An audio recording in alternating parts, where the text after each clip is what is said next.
Hello भावांनो, कशा आहे? मजेत मजेत पाहिजे. तर आपण आलेलो आहे गोवामध्ये. गोवाचं वातावरण बघा, मस्त वातावरण, एकदम शुद्ध.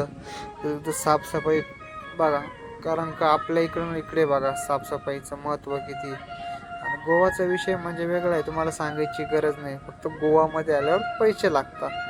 तर पैशासाठी पणजी बघा, पणजीमध्ये कसिनो आहे, बिग डॅडी या म्हणजे ओढ्या बेड्या. तर जे आलेले त्यांना सांगायची गरज नाही बा, पण मग जे असं ज्यांना माहीत नाही त्यांना बा, आता मला जो नॉर्मल माहिती आहे बा मी तुम्हाला सांगतोय बा. ते हे बघा, पण मी ते शक्यतो नाईटलाच मस्त वाटतं, ते बघायला पण भारी वाटतं. कारण नाईटला सगळ्या लाईटीत लाईटी राहते आणि मेन म्हणजे पैसा लागतो खिशामध्ये. त्याच्यामुळे सोडून द्या विषय तो. तर हे बघा, आपण आता आपल्याला रूम पाहिजे गोवामध्ये, कारण का रूमशिवाय फ्रेश व्हायचे, मग बीचला जाऊ आपण. तर हे बघा, आपण आलेलो इकडं बागा बीच, क्लीन बीचच्या इकडे.